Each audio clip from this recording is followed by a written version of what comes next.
Today on the Perception and Action podcast, how can we apply an ecological approach to coaching volleyball? Are the ideas of repetition without repetition and motor synergies supported by research in the sport?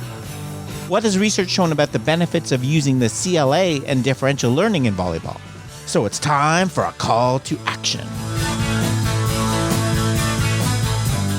Hi, this is Rob Gray from Arizona State University.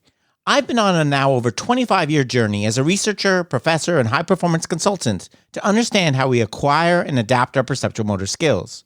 Welcome to the Perception and Action podcast, where I discuss how psychological research can be applied to improving performance, accelerating skill acquisition, and designing technologies. Before we get to today's topic, I want to tell you about my new book. Yes, I've written a new book on skill acquisition called How We Learn to Move, a revolution in the way we coach and practice sports skills. It covers the ecological approach to skill from different angles, including practice design, the CLA, coaching, youth sports, designing technology, injury prevention, and using analytics. So I hope you will consider giving it a read. You can find the book on Amazon or by going to perceptionaction.com/book. Now on to the show. Hi, everyone. This is Rob Gray from Arizona State University in the Perception Action podcast. And what I want to do in this presentation is to talk about applying an ecological approach to volleyball, practice design, and coaching. And I'm going to actually do this in two parts. In this first part, I want to lay out kind of the ecological approach, the basic fundamentals of it, talk about some of the theory, and then get into a little bit of the research that I think supports these ideas of this alternative ecological approach. In the second presentation, which you'll be able to find in a different post, I will be get into a little more of the practice design issues and talk about some specifics of how we can change how we run practices and research examining practice design in volleyball. So this is all kind of an extension of my new book, How We Learn to Move. So taking some of these fundamental ideas that I presented in the book and applying it specifically to volleyball.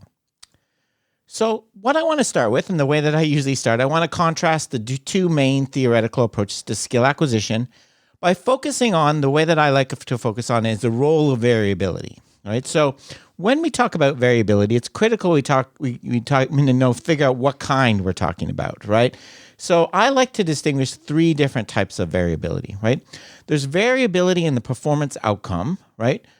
Where the ball goes, how hard you hit it. There's variability in the movements that create that outcome, how much you bend your arm, how much your elbow rotates.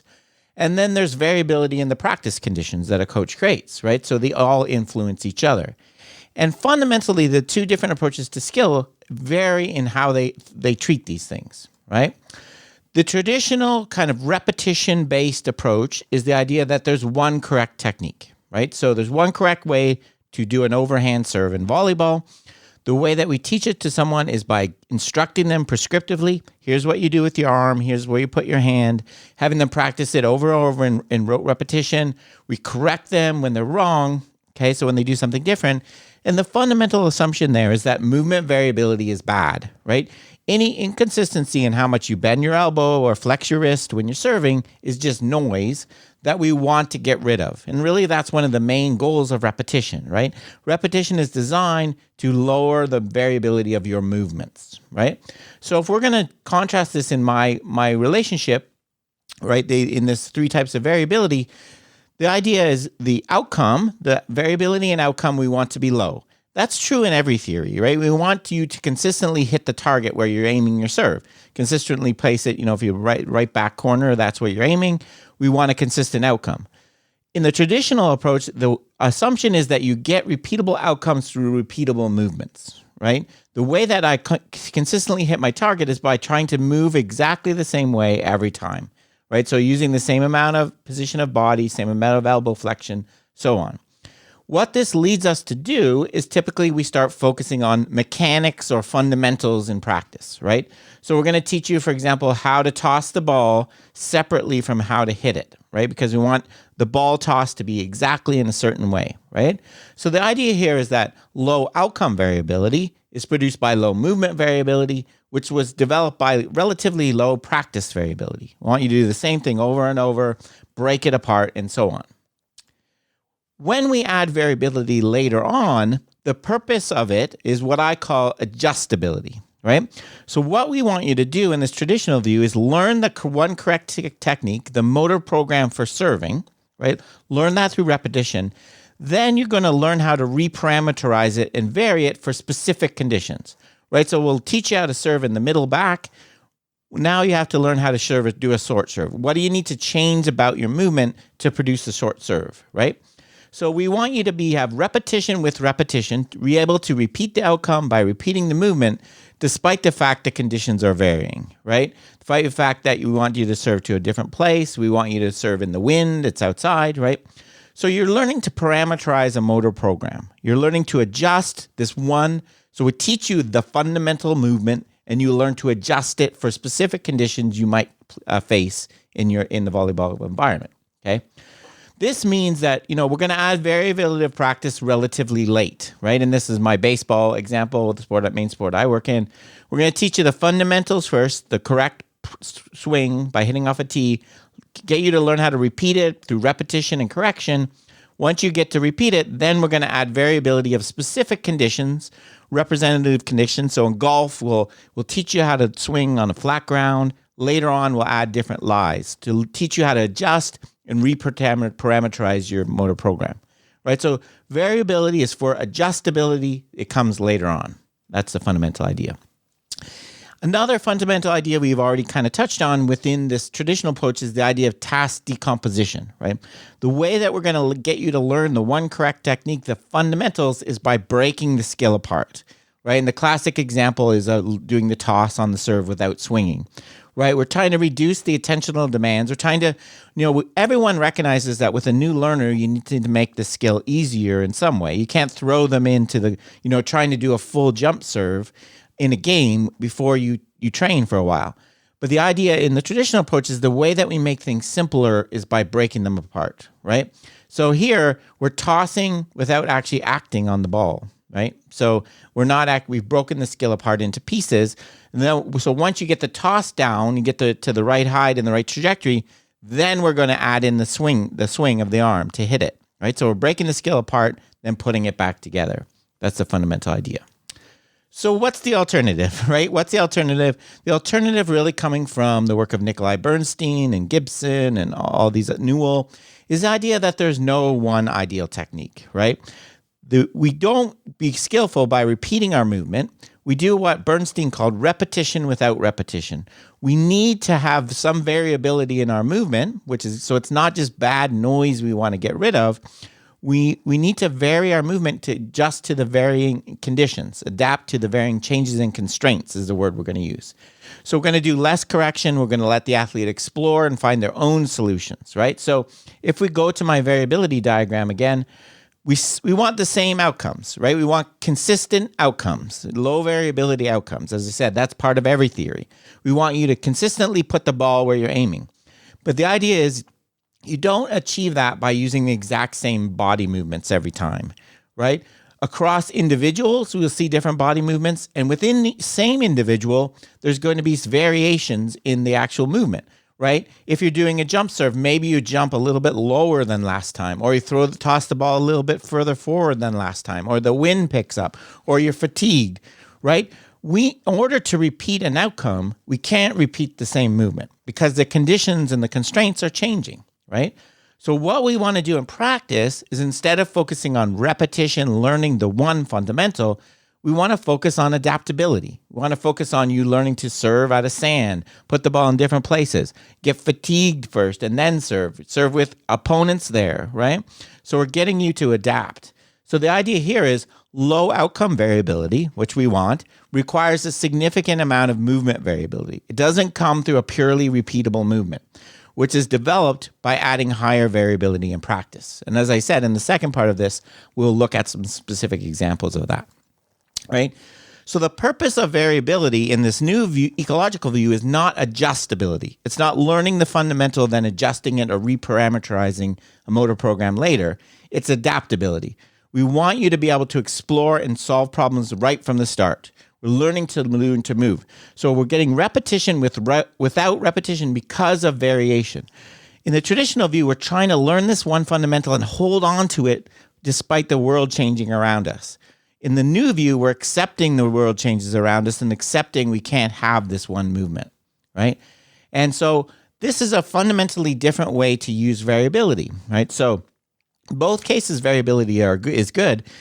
In the ecological approach, you want to add variability relatively early because you want the person to learn to problem solve and explore. Also, in this new approach, you don't necessarily have to have things varying that are going to vary in competition, right? You can use different size balls or make person jump off one foot or start with their hands out to their side, because what you're trying to teach the person to do is adapt and problem solve, not adjust to a specific variant that's going to occur in game, right? So it's totally okay to use weird things in practice, and I'll show you some examples of people that of studies that have used these weird things. So we want variability early to encourage adaptability, right? And as a final example, this is one that I always like to use to show the difference between, in the traditional approach, we talked about task decomposition, making a task easier for a new learner by breaking it apart.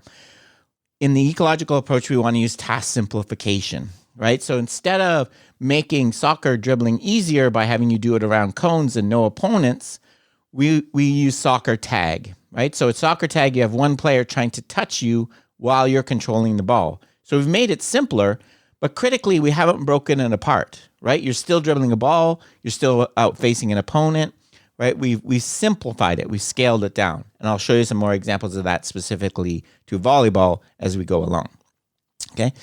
But before we get into that, I want to address one kind of more key theoretical issue that I think is important for understanding volleyball. That is, Bernstein's problem he identified. So if we accept this ecological approach that there's movement variability is good, and there's more than one correct technique, and there's more than one way to do it, now we've created another problem that Bernstein called the degrees of freedom problem. And it's the idea that, okay, we have lots of different ways we can move. How do we pick one, right? And degrees of freedom are kind of the options for moving, right? So when I move my elbow, I could have lots of different angles, rotate it in lots of different axes. All of those are degrees of freedom, right? How do I know when I'm doing a serve in volleyball what I'm supposed to be doing with my elbow? That's the essential degrees of freedom problem. How can, when we have so many different muscles, so this image is showing all the different degrees of freedom. So you have 3 degrees of freedom in your shoulder in terms of the directions it can rotate, which is actually controlled by 9 different muscles, right? So you have all these options. How do we control this system with so many different options is what Bernstein meant by his degree of freedom problem. And here's an example I like to use from an article by Turvey and colleagues showing that even for something like throwing, right? So we're just using the upper body. If we just focus on the upper body, there's 26 different degrees of freedom. There's 26 different things you would have to specify in a motor program in order to get that to work, right? You'd have to tell the 10 muscles around the shoulder joint what each is doing, the 6 around the elbow, so on and so forth. Right? So it's a very, very trying to exactly solve the degree of freedom problem by specifying everything. And that's the traditional view. The traditional view is that we're like a puppet, right? The brain is the puppeteer that tells each of the body parts what they should be doing through the motor program, right? So it's telling us how much the arm should bend, so there's the central controller controlling everything, right? So each degree of freedom has this independence. I like to liken it to, this comes from one of Turvey's ideas, it's like driving a car where each wheel could move completely independently. So imagine you had a car with 4 wheels, and each of them could move in any direction they want. There's no axles or anything. You have to control each of them by sitting in the middle with 4 steering wheels, right? That's really what we're asking our brain to do with a motor program, right? It's incredibly complicated. There has to be kind of a better way. And that's what Bernstein's view was. Bernstein's view was that instead of a central controller or puppeteer trying to control everything, what we do is have the system self-organize. So the central controller gives some general constraints, right? There's some general constraints applied to the system, but the system self-organizes itself to solve these problems. And I'm going to show you some examples of that in a minute. Right. So we have, once we create an axle and the 2 wheels move together, we simplify the control problem in driving our car. Right. So this fundamental problem of degrees of freedom, let's talk a little bit about what Bernstein hypothesized how we do this. And I think this is very relevant to volleyball because I think you see a lot of examples of this. And when I talk about this, I actually like to use volleyball, even when I'm not doing a volleyball presentation, because I think it applies to a lot of these things. So Bernstein, how do we solve this degrees of freedom problem? How do we choose what each of our body parts and joints should be doing when we're doing something like a volleyball serve? Bernstein proposed that what we go through is kind of 3 stages. Initially, what we do is we solve the problem by using a very crude solution to simplify called freezing, right? And I'll show you an example. After we get some more practice, we stop doing that and we do what he called freeing, right? To add more degrees of freedom. And then once we get really advanced, we start exploiting and optimizing. So not just bringing in lots of degrees of freedom, using it in a way that's really efficient. Okay, so let's look at each of these, and as I said, in the specific case of volleyball. So stage 1 is freezing, right, that Bernstein proposed. This is where we constrain the available degrees of freedom. And well, this is something I'm going to talk about next time, obviously, when we talk about the constraints-led approach. But the reason we call it a constraint, right, is because a constraint is something that takes away some of the options for moving, right? It's constraining the solution. That's why we use this word. And one of the ways that we can do this is what Bernstein called freezing, right? And he saw that could come in 2 different types. One thing I could do, imagine I'm trying to serve, right? I'm coming up to a volleyball game that I have to serve. What should I be doing with my elbow? Well, one thing I could do that make the problem easier is not do anything with my elbow, right? I could lock my arm and my wrist and make my arm, just whole arm rotate around my shoulder, right? So that I get the ball over the net, right? So what I've done is locked or fixed certain degrees of freedom so they're not actually used in the solution, right? And in that, a standard underhand serve in volleyball, that's what we see, right? So imagine we have a state space where we have the possible solutions we could use. If we put what our shoulder's doing, what our elbow's doing, and what our wrist is doing, all the possible combinations of those is the degrees of freedom problem, right? What do I do? What do I do? And freezing is basically the idea that what we're going to do, and if you have watching this video, you see the image, the person is serving basically by doing a full rotation around their shoulder joint and keeping their wrist and elbow locked, right? So they've chosen a coordination solution in state space that gets the ball over the net, right? But is by eliminating some of the degrees of freedom, right? We're taking the elbow out of the solution. It's not doing anything. It's staying locked, right? So that's Bernstein's type 1 freezing, where we lock joints. We don't use them in a solution, okay?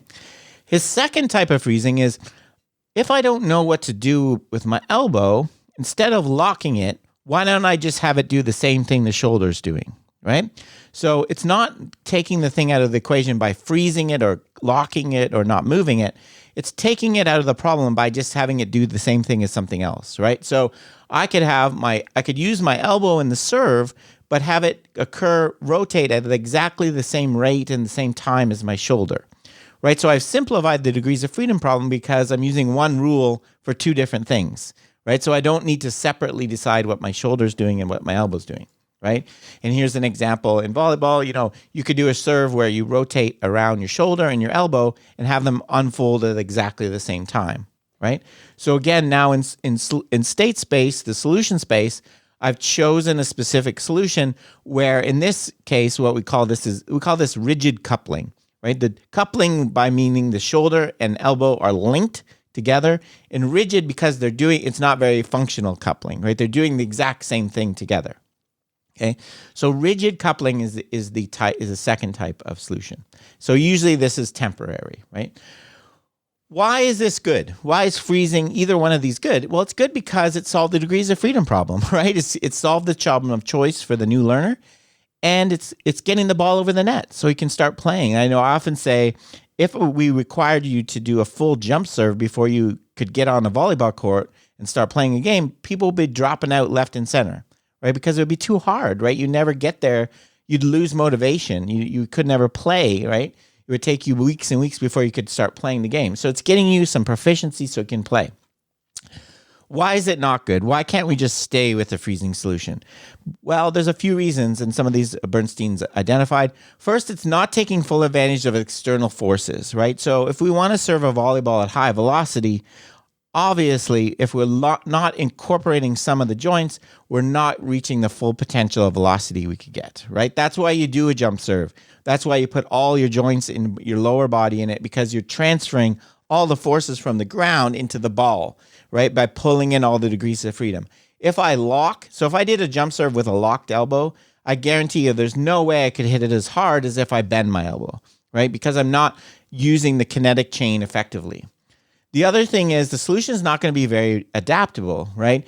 It's not going to be very resilient to having poor toss or opponents moving around or changing conditions or fatigue, right? If I just rotate my shoulder, I don't have very many options to adapt to changing conditions.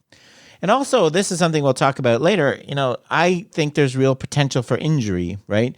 When you do this, because, it's very repetitive. You're using the same thing, okay? So if you're going to be a skillful athlete and a skillful player, you need to move to the second stage of Bernstein stage, freeing.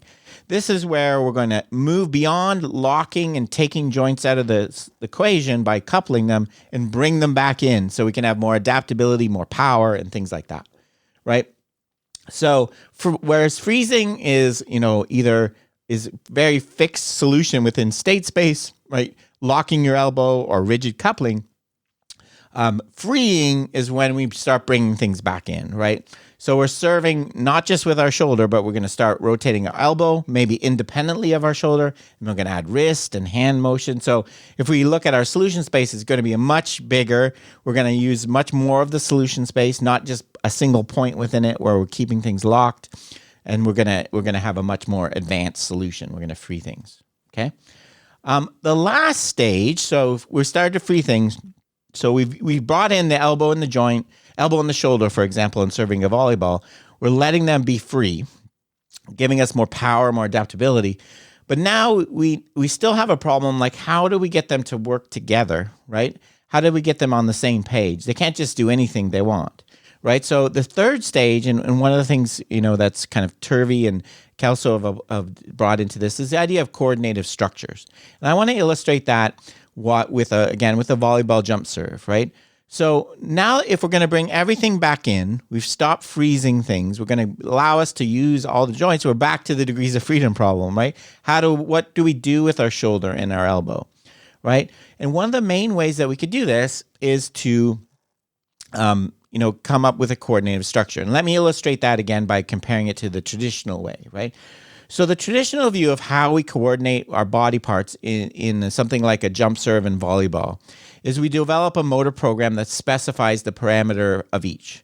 So it tells how much arm rotation, how much wrist rotation, what angle, what degree. So we have this full program that specifies all the parameters beforehand, and we just execute it. And that leads to the idea of a repeatable swing, okay? So what we need, what's the alternative, all right? So what's the alternative? I think people realize that's very limited, right? So many parameters you would have to take into account. It doesn't make you very adaptable. So the other option, which is I call the Bernstein-Gibson-Lee-Turvey way, because it brings, in this specific example, it brings in all the work. So what we need to do is pick up from the environment the constraints on the coordination solution. So what do I mean? What are the constraints? What do I mean by that, right? So when we have a volleyball, we've tossed up in the air to serve, right? It forms a visual angle on our eye, okay? And the rate of change of that visual angle, okay, that angle is going to be changing as the ball falls down towards us. Similarly, we have an angle that's created between our hand and the ball, which I call beta in this picture, right? And that angle is going to be changing as we move our arm, and we can sense that proprioceptively, right? So we have a constraint that we can impose on this situation, right? That the rate of change of the ball angle, which tells us how fast the ball's falling, has to equal the rate of change of our arm angle, which tells us how fast the gap between our hand and the ball is closing. If those two are equal, the hand's going to hit the ball, and they're going to arrive at the same time. So we created a simple constraint: the gap from the ball and the gap from our hand. If we make them equal, right, we've solved the timing problem. We don't need to say exactly what the shoulder's doing or the wrist's doing. All we need to do, right, is we need to create this constraint and let our body self-organize. So we've created a constraint, right? So if our our arm, the rate at which our arm is closing the gap to the ball is this angle beta. That angle is created by the combination of shoulder, elbow, and wrist joints, right? So how fast our hand gets to the ball depends on how fast our wrist, shoulder, and elbow are rotating. So all we have to do is create a constraint so that the combination of the shoulder rotation, elbow rotation, and wrist rotation is equal to the rate at which the ball is falling, the tau gap, right? So we've created this constraint on our movement, but within that, we can let the system self-organize, and it could do a bunch of different things. It could satisfy this constraint with all shoulder rotation, which is freezing type 1. It could satisfy it by making the shoulder and the elbow do the same thing, which is freezing type 2. Or we could use a lot of shoulder rotation, a little elbow rotation, a little wrist rotation, or a lot less shoulder, more elbow, more wrists, or go on and on and on. We have abundant solutions that we could use. All we have to do is make sure they satisfy the constraint, that the sum of the shoulder, elbow, and wrist equals the gap created, the gap at which the ball is closing, the visual gap, right? So we've created this crazy constraint, and we've let the system self-organize, okay? So a coordinative structure, this is what we mean by a coordinative structure. It's a linkage between the body segments, the joints in this case, that is constrained to be a functional unit. Okay, so we're writing this equation of constraint over it. Okay, within it, though, the system self-organizes on its own, the specifics of it. So we're saying in this case, your shoulder elbow plus wrist has to equal the gap rate of closure with the ball. Whatever the values within that are, you self-organize and choose your own. Okay, why is this better? Why is this better than programming? Right. Well, what we've done is we've taken the degrees of freedom problem. What solution can I do that will work? So the degrees of freedom problem for a new learner is what combination of shoulder, elbow, and wrist angles can I use to get the ball over the net? There's almost an infinite number of choices. A lot of them are not going to work, right? Most of them are not going to work. Most of the combinations, you have to come up with a small set. So that's the fundamental degree of freedom problem. You have all this choice, most of the choices won't work. When we use a coordinative structure, we write a equation of constraint of our movement. What we do is create a situation where we have a lot of choices, right? All the possible combinations of shoulder, elbow, and wrist, that all will work, right? By definition, if we meet that constraint, that rule, all of those solutions work, right? So we've created a problem. We've gone from degrees of freedom problem to one of what we call degeneracy or abundance, having lots of different solutions, all of which will work, right? Which is a good advantage. The other thing we can do is we can get adaptability by having not rigid coupling, but compensatory functional coupling. So imagine we throw the ball up in the air, we're jumping to serve, and the gust of wind blows it down, right? So we've already started our shoulder rotation. And if we didn't do anything else, our hand is going to get there too late because the gap at which the ball is closing is faster than we thought it was when we started rotating our shoulder. Well, we can easily compensate for that by making the elbow and wrist rotate at faster rates, right, to close that gap faster.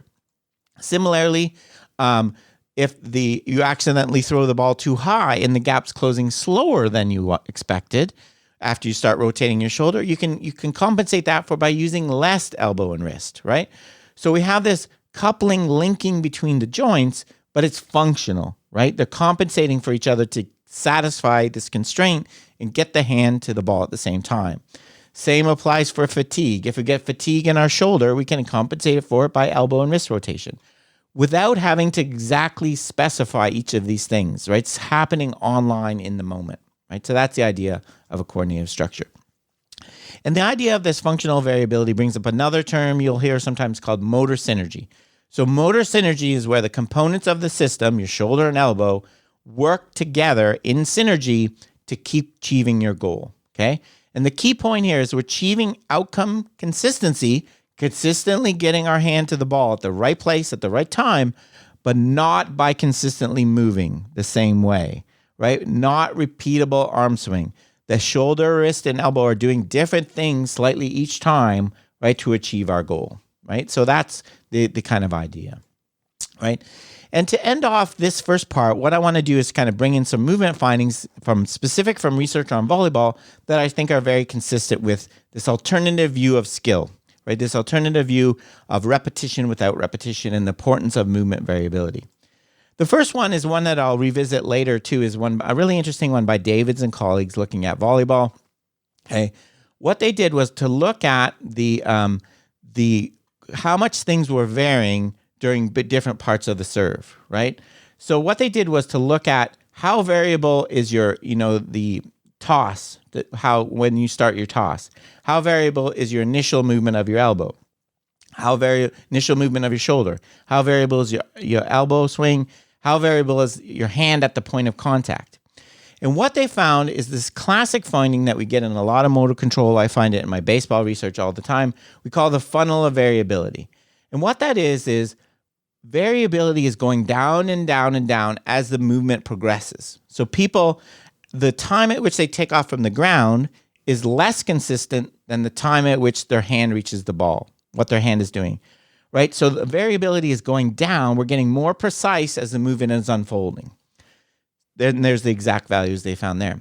Such a thing is absolutely impossible with a motor program, right? A motor program is like a ballistic missile, right? Is like a cannonball, right? You shoot a cannon. You can't make a cannonball be more accurate after it's launched, right? That's what we're seeing. You're really inaccurate, inconsistent at the start of your movement. You're highly consistent at the end. That's impossible with a pre-programmed movement. You need to be adjusting on the fly using a ballistic thing like a ballistic missile, using this compensated variability, elbow and shoulder working together. So the reason our variability goes down at the point of contact is because our shoulder rotation is related to our elbow. Our elbow, the amount of elbow depends on the amount of shoulder that happened on that specific serve, right? So that's why we get this kind of variability. So I think that's very consistent. And I'll return to this study in a little bit. Another one I really like is an older one in the 1997 by Prado and colleagues that looked at interlimb coordination between volleyball players of different skill levels. So they look at, had 20 participants, 6 experts and 10 from French national team, 10 undergrads who'd never really played volleyball, and they're asked to learn overhand serves and they track their motion. And basically what they were looking at was the relationships between what the joints are doing, right? And what's called a cross correlation. And remember, one of Bernstein's freezing types is when the two joints are doing the exact same thing. So when two joints do the exact same thing, we should expect a very high correlation, right?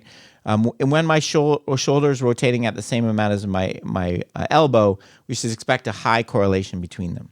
So they did the study, and what they found was very different patterns in when they looked at kind of the different phases of the thing and what the shoulder and elbow were doing.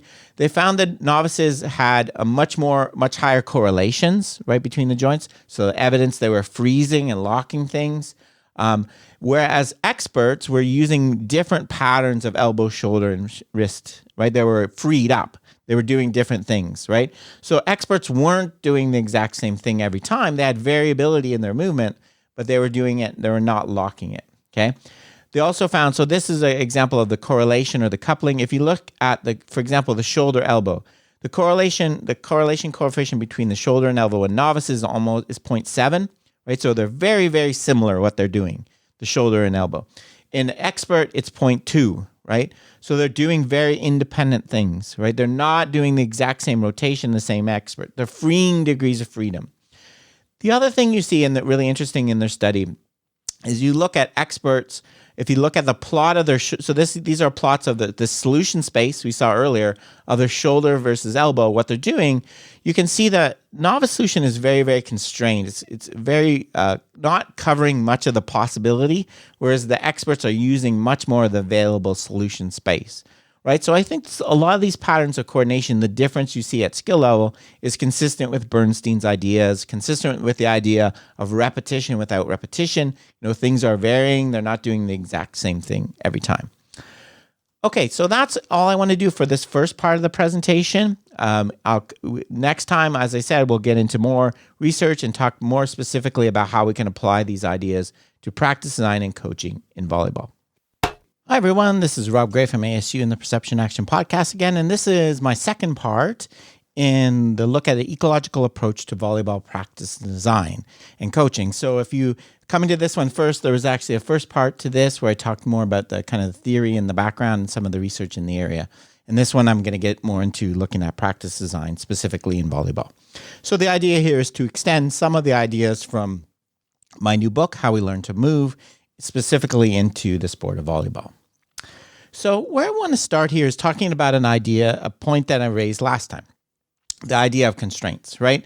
So constraints are, in the first part of this lecture, we talked about looking at degrees of freedom problem. The idea that if we accept there's not one way to move, we have all these different options of what our elbow and wrist should be doing. For example, when we're serving, how do we decide what to do? That's the degrees of freedom problem. The way that we help that is through constraints, right? So a constraint is something that takes away a movement solution, right? So you have natural constraints in your body. I can only move my elbow in certain dimensions by a certain amount.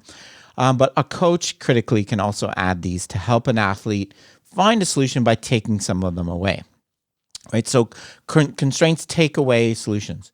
So really, this is an important point. All coaching is manipulating constraints, right? If your traditional way of coaching is you put really heavy constraints on the performer by telling them exactly what to do, which are task constraints, instructions. So they really have no option to self-organize or find their own solution. We're obviously not going to want to do that here in the ecological approach, but I just want to point out they all fit kind of under that umbrella. So the other kind of issue that I talked about, so let's look at some research looking at varying what happens when you vary constraints in practice and volleyball and some key ideas and give people ideas for how they might apply this to their work.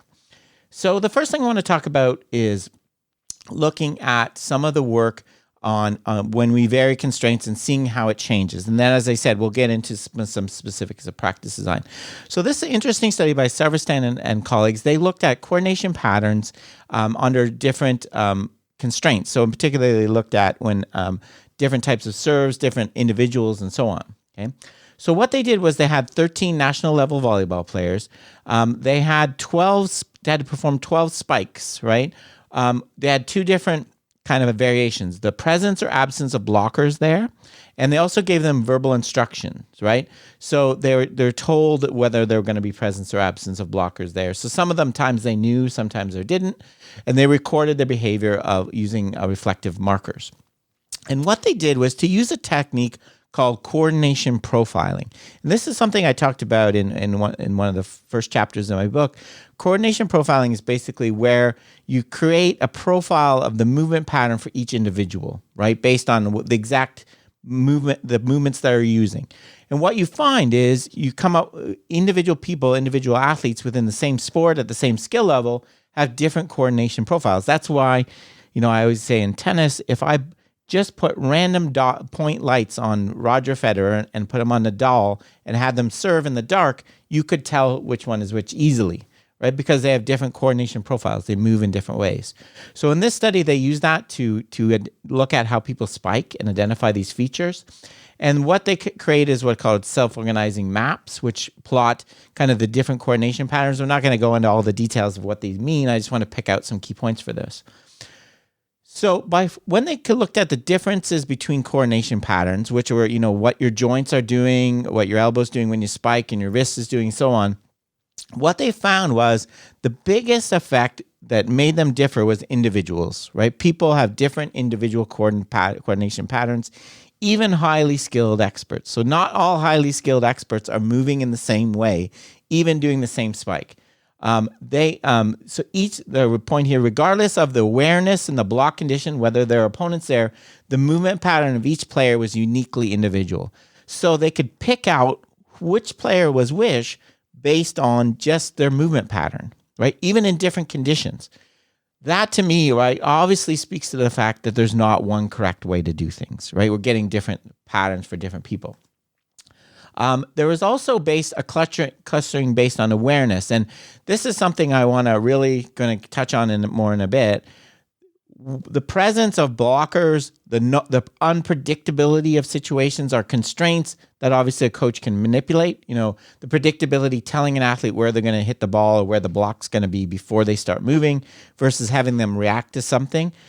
greatly changes the types of coordination you get, right? So it's really important, right? Because we tend to coach in very predictable, scripted situations to prepare an athlete for very unpredictable, unscripted situations, which makes no sense, right, to me, right? Because you get totally different patterns of coordination, as we can see in this analysis. So the result was every player has a unique coordination pattern. There's no one universal way to coordinate for spiking. Okay, the one-size-fits-all training is not effective, right? And manipulating the constraints, things like the presence or absence of blockers and knowing where the blockers are going to be, has great effects on the coordination patterns you get. So prior information, instruction is a very powerful constraint we can use to create different patterns of coordination, right? So that's kind of one I wanted to show you, okay? The other one related to that is, I think this really important study by Mercado and Palomino looking at unplanned and planned block jumping, right? So what they did in this study was they took 12 semi-pro players and they had them doing blocking at the net under two conditions, okay? One where, and what they did, they didn't have opponents here. They had little lights, fit lights mounted on the top of the net. In one condition, it was perfectly planned, right? So they knew where the block was going to be, where they're going to have to block. The other one, before they started the run up to the net. The other one, they started, while they were running up at the net, one of the lights went on, and that's where they had to block, right? So it was unplanned, unpredictable, right? And what they did was to measure movement tracking. They tracked the movement. They also had force plates on the ground to measure the amount of force. What they found was that a huge difference between these two, right? Interestingly, the planned movements were much higher injury risk. More forces, less variability in the joint angles used, more energy absorption, right? So on the one hand, having very planned movements is creating a lot of repetition, repetitive strain on joints. Also, think about it, when do athletes get hurt in games, in unplanned situations, sudden cuts, having to jump when you don't expect it? This, to me, is very good evidence that we need to be varying and having unplanned variability and conditions to prepare an athlete for the strains of competition. I think, so the bottom line here is that adding variability through these types of constraints can reduce the chance of injury, right? I think that's one of the main findings we're seeing in this and across a lot of other sports like soccer. If we add variability in, make things unpredictable and less scripted, we're actually helping people prevent injury, right? Kind of counterintuitively, okay?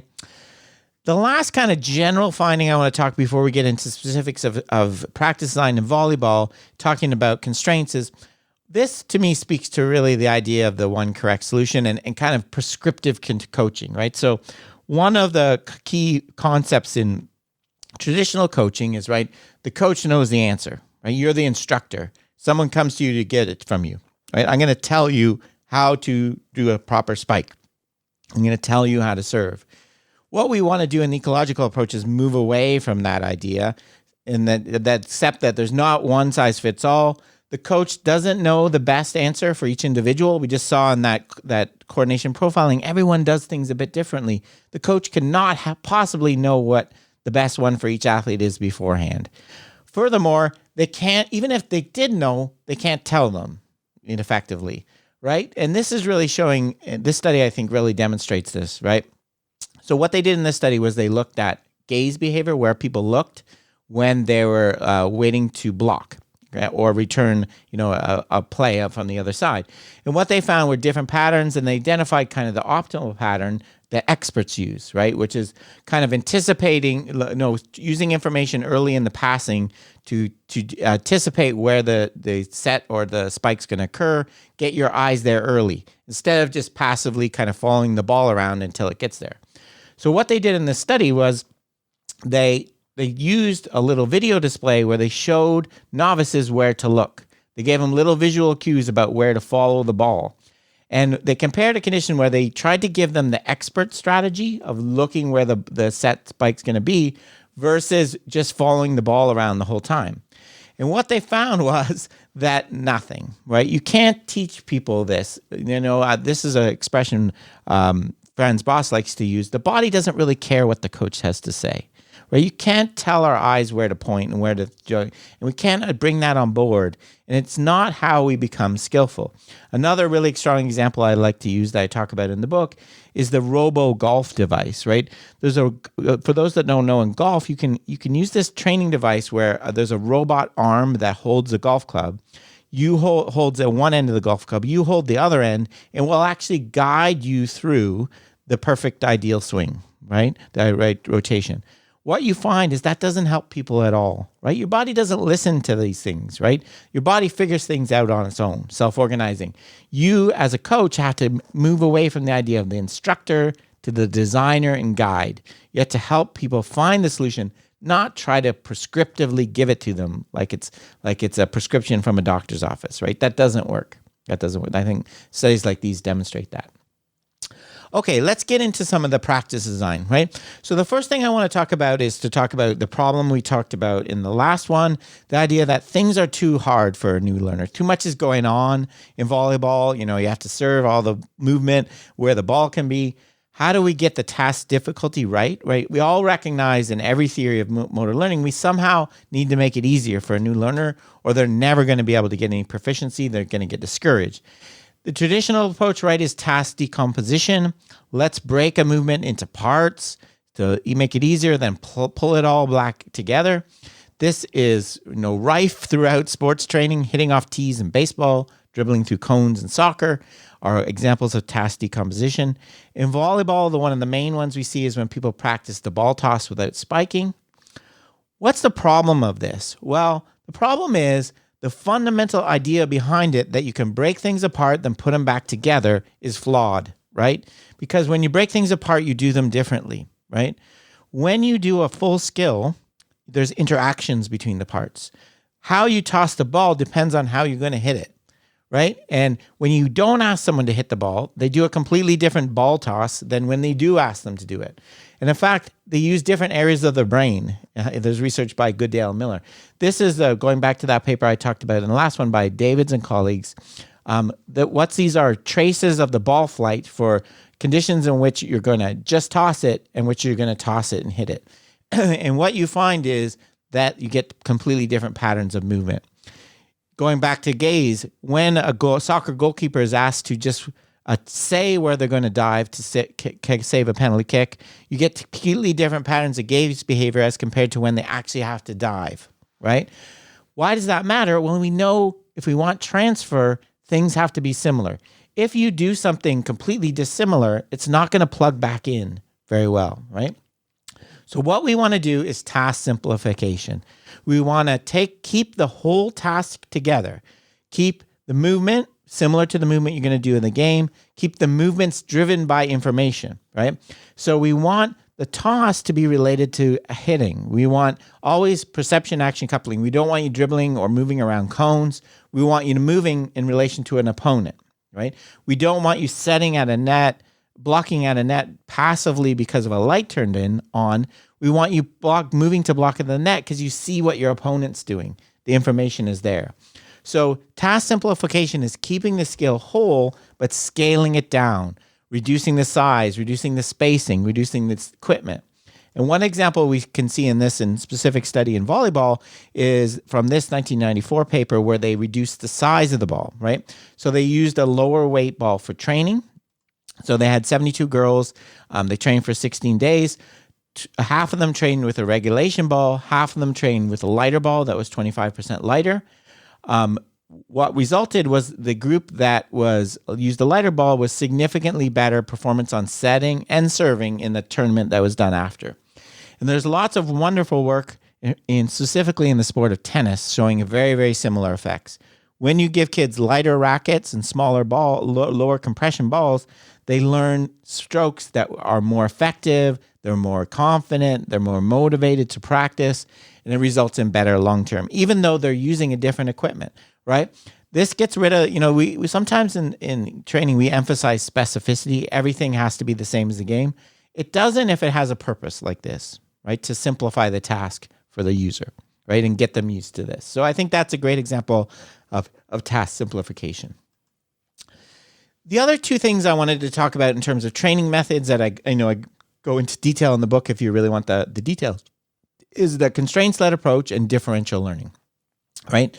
So the constraints-led approach for me is the idea of a coach purposely manipulating a constraint to try to take away one solution the performer is using and encourage them to do another, right? So maybe they're not bending your knees enough when you're receiving a pat, when you're trying to set, or maybe you're not taking off, you're not swinging your arms early enough when you're jumping to spike, so you're not getting as high as possible, right?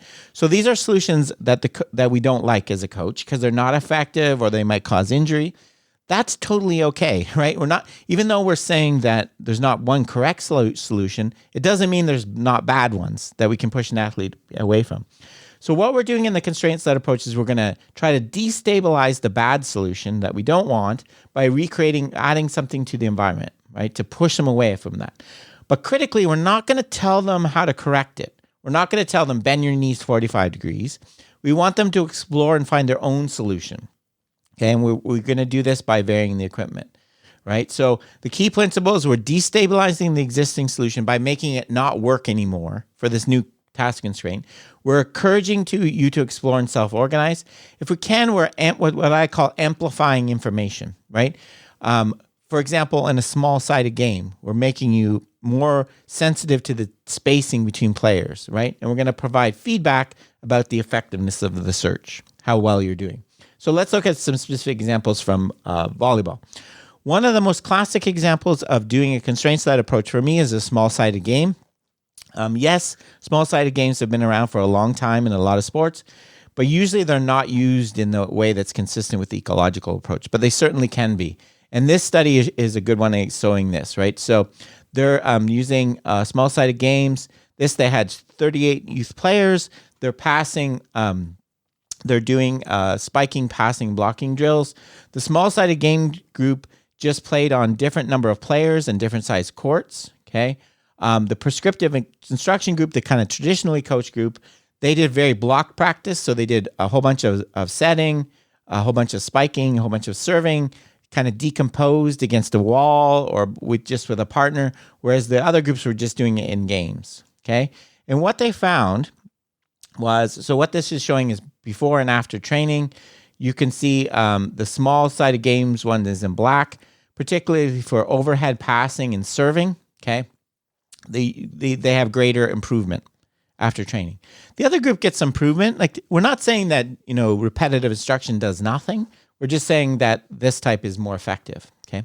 But the key, most interesting finding for me is this one, right? Because what they found was the small-sided games group, if you had them serve after they did a bunch of physical exertion, I think they had to run for a while, what you can see is they're way better improved than the traditional group. For me, this is exactly what you expect because adapting to changes and constraints like fatigue is exactly where all this constraints-led approach shines, right? Where self-organization shines, right? Letting an athlete self-organize by adding a constraint helps them problem solve and find their own solution. What that's going to allow them to do is be adaptable when the conditions change, like physical exertion, right? That's where you're really going to see the big differences between the methods, and that's definitely what I think you see here. The other method I just wanted to talk about that maybe some people have heard of is differential learning. Differential learning for me is a very different purpose. It has some of the same ideas, right? We're still not going to tell the athlete what the solution is. We're not going to prescribe, here's how you bend your knees, here's how you do your footwork for a spike. What we're going to do is, and we're going to add variability in conditions, but we're not manipulating a specific constraint with trying to get an athlete away from a specific solution. So we're not trying to specifically get them to move their arms, lift their arms earlier in a jumping to spike. What we're going to do is add more random variability, right? So we're randomizing the practice condition to get them to kind of learn the relationship between what their body is doing and the outcome. So they're learning the solution space. So we're going to vary. So we're using random variation. We're adding things like different ball sizes, different initial positions, sometimes with one eye closed, one eye open, and we're getting you to do these things. So we're adding variability practice to promote what's called stochastic resonance. That's getting you to kind of pull out the solution. We're not getting the athlete to move in the way they will move in the game, right? We deliberately want to do things that aren't game-like to get them to learn different relationships, right? So you can see down here, I picked out this one. This girl's serving a beach ball, right? You're never going to do that in a game, but you're going to learn something about the relationship between your movement and an outcome that's related to volleyball, right? We're getting information about the solution space. We're also trying to create, getting back to the difficulty, creating the optimal level for the individual athlete. And let me show you the example to kind of end off here from an interesting study using this method in volleyball. Okay, so this was a study involving Wolfgang Schorhorn, who's the developer of differential learning, who I interviewed on my podcast. If you're interested, you can look for the episode. It was a very interesting discussion with him. So what they did in this, they used 42 female secondary school students. They did pre and post tests of overhand and underhand serve that judged for accuracy and things like that. They did 6 weeks of training, and they split them into 3 training groups, and I'll tell you a bit about what these are in a second. The repetitive group, the differential learning group, and a control group. The control group, what they did between the start and end of training was they did other PE activities, right? So they did throwing and catching. They didn't do any volleyball practice. So they were kind of a traditional control group. So what did the other 2 groups? The repetitive training group, they did essentially blocked practice. So they did serves all underhand, and they switched to serves all overhand. And they were given, the conditions were always the same. They were always serving to the same spot on the court. It was very blocked, and they were given corrective feedback. So they're given instructions about how to do these things. The differential learning was very different. So differential learning, what they did was practice serving, but the training was designed so they were deliberately doing something different on every repetition. So every execution, they were doing a different combination of things, and there was no instruction or a correction either. So this is a table from the actual study. So on each execution, the coach picked one of a combination of these. So sometimes you were standing with both legs parallel. Sometimes you did the serve with one knee bent and the other turned inwards. Sometimes you had to look up. Sometimes you had to look down. Sometimes your arms were pointing sideways. Sometimes they were pointing forward.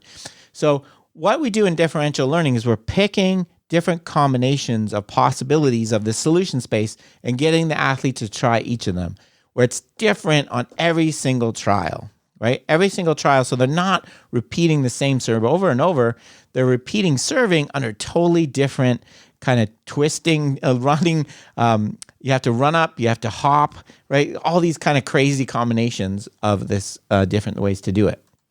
And what they found was when they measured the kind of accuracy and performance in overhand serving and passing, you found significantly better performance, right, in the differential learning group, right? When they were tested both on post-test after 6 weeks and retention test a few weeks later, they were much better than either the group that was given prescriptive instruction and kind of correction and more blocked constant practice.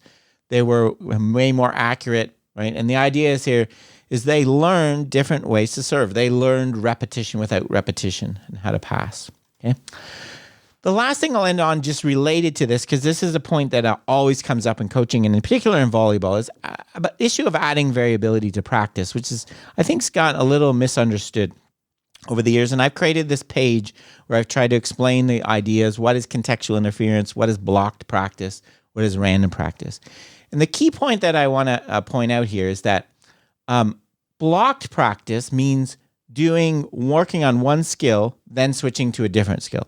So spending a whole bunch of time working on serves, then working on passing, then working on setting, right? Random practice would be if you did one serve, one set, one pass, and kind of randomly. When we talk about blocked versus random, we're talking about between skills, like if you treat serving and passing and setting as different skills. The other kind of dimension is constant versus variable, right? So constant practice is working on the same skill in the same way. So always serving to the same location, always taking a jump shot from the same spot on the floor in basketball. Variable practice is always working on the same skill, but in different ways, which is what differential learning is, right? We're working on passing from different locations on the floor to different people when we're fatigued, when with different body positions, and so on. So from this, I like to emphasize the point that kind of blows people's mind. There is nothing at all wrong with blocked practice, right? Focusing on one particular skill, even for a whole practice session, just setting, is not bad. There's nothing wrong with it. What's wrong, what's bad, and what's dangerous is constant practice. When you practice that one skill in the same set of conditions in the same way over and over, right? So that's rote repetition, right? So blocked constant practice, yes, I don't like it. Blocked variable practice is fine, right? So that's kind of something I like to emphasize. And then, of course, the thing we've been talking about relative to difficulty, and research has shown this, the amount of variability you're going to add, the amount of different spots you have to serve on the floor, the amount of positions of the opponents, anything like that has to be kind of scaled to the skill level of the performer you're training, right?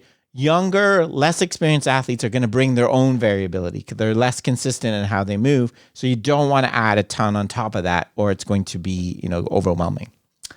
So to conclude, overall, these two presentations, we've tried to emphasize the idea of repetition without repetition, not just strict repetition. You don't need a repeatable movement to have a repeatable outcome. In fact, you need an unrepeatable movement. We want to simplify tasks, keep them together, don't decompose them. We want to make adaptable athletes, not adjustable athletes. Right? So thank you very much for listening. All my various things I do can be found here. Easiest way is to go to perceptionaction.com. You can find my podcast, some of the resources I've created, information about my book, which you can get on Amazon right now, How We Learn to Move. So thank you very much. Okay, that's it for today's episode. Remember, you can contact me at robgray@asu.edu or follow me on Twitter at ShakyWeights. To find out more about the podcast, please check out perceptionaction.com. Finally, to support the podcast and receive bonus materials, including written transcripts and a monthly meeting, please head over to patreon.com/perceptionaction. This is Rob Gray from ASU. Cheers for now, and keep them coupled.